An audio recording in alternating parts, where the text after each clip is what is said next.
How to find app subscriptions on iPhone. To get started, first of all go ahead and open up the Settings application on your phone. Once you're here, tap on your account at the top.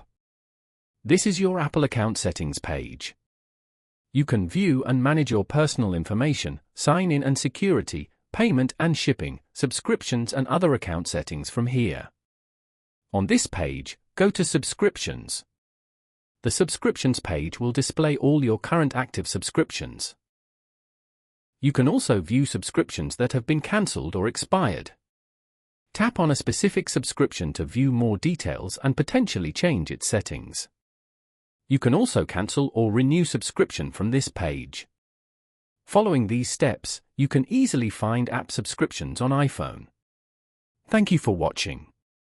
Please leave a like if this tutorial helped you, or leave a comment below if you have any questions related to the video.